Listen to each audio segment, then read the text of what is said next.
So I've been working on this prototype for my foam trailer that I'm kind of in the design phase of.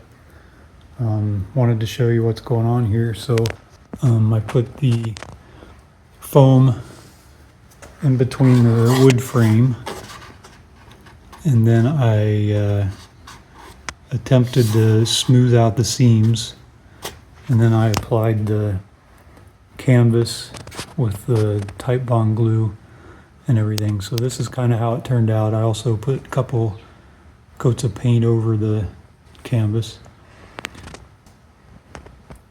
You can see where the seams were, where the foam meets the wood frame on the edges. It didn't quite smooth out the way it should. There's also a frame piece down the middle there.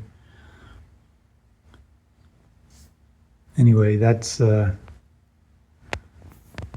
it turned out. Not really happy with that. I don't think it's smoothed out good enough for a finish. Also, I've tried, I'll turn this around here.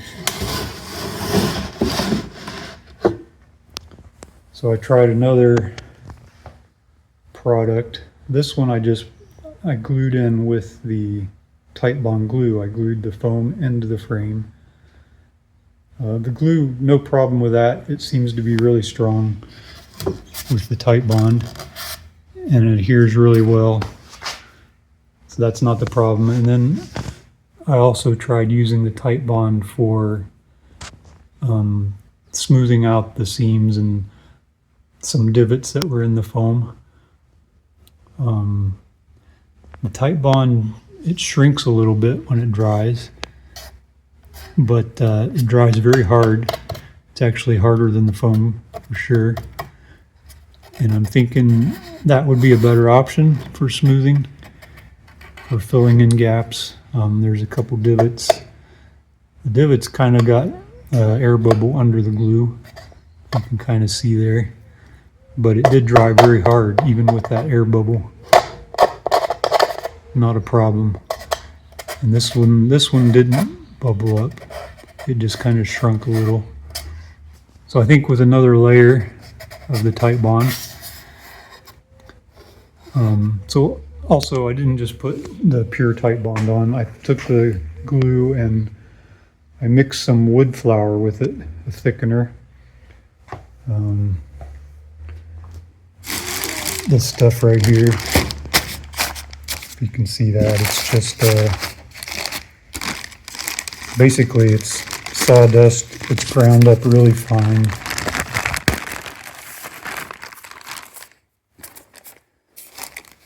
So it's really fine sawdust. So I used this with fiberglass epoxy when I was building a boat, and it worked really well for making a thicker glue product that wouldn't run when you put it on. So I figured I'd try it with the Titebond, and it seemed to do all right. It thickened up nice and it spread on, you know, pretty creamy, like a creamy peanut butter or something.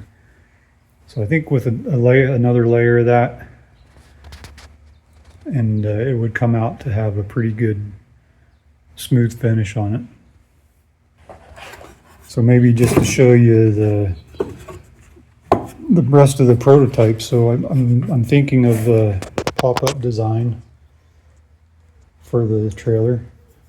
I want it to be really compact and light for traveling, but then I also want to get some headroom in there for the camping. So I'm thinking of a pop-up similar to this, and I'm thinking of a pop-up with a hard-sided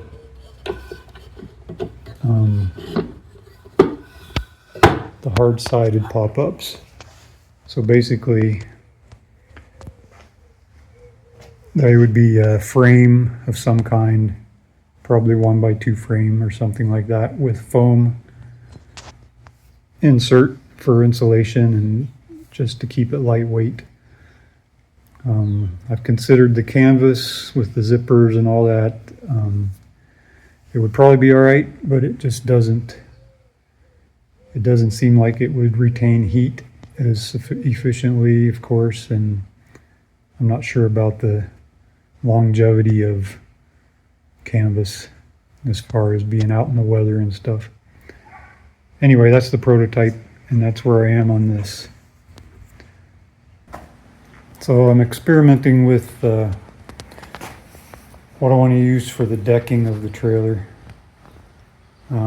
My old trailer I built, I just put 3/4 inch exterior ply, and of course it's nice and strong and sturdy, but it doesn't give you much insulation at all, and it's really heavy. So I'm looking at possibly using this 1-inch foam board sandwiched between 1/8 inch ply.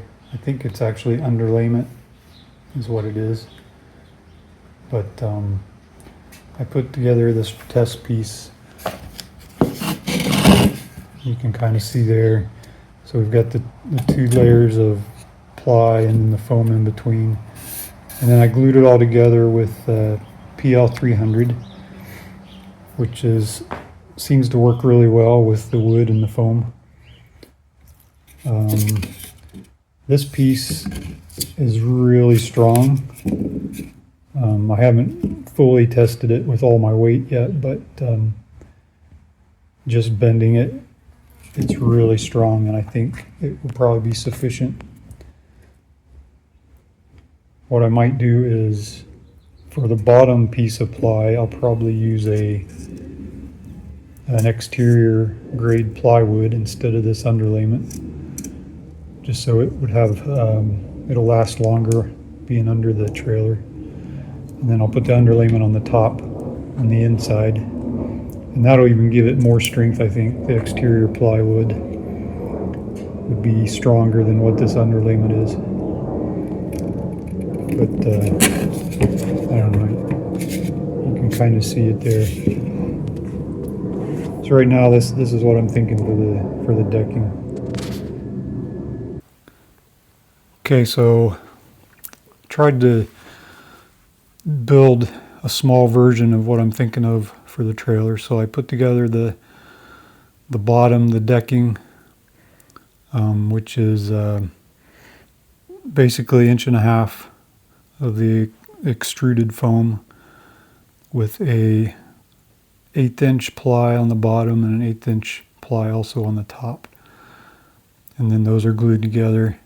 I put this together with the Great Stuff foam, and what I've done is I routed in the foam 3/4 inch channels on the inside, where I've put these 1x2 pieces of lumber, and thinking this is good for the support for the wall itself, and also it'll give me, something to screw into for whatever I need to put in on the inside, on the interior, if I want to hang a shelf or anything like that.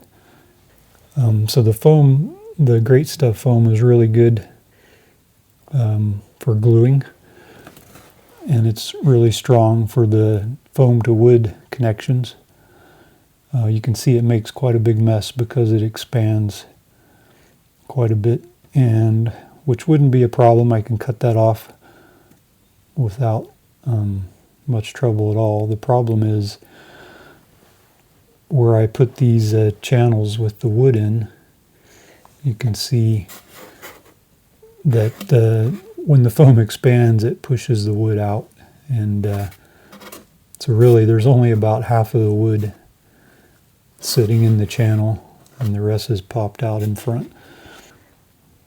But anyway, the foam is Great Stuff foam, strong glue, foam to foam, and also foam to wood.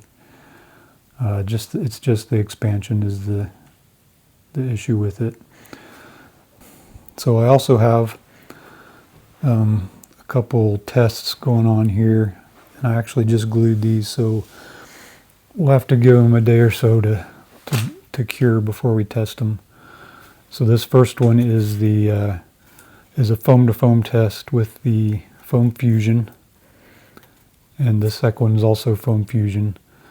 And then I wanted to test foam to foam with the Titebond, which is this one, thinking that the Titebond is really good for wood to wood and foam to wood.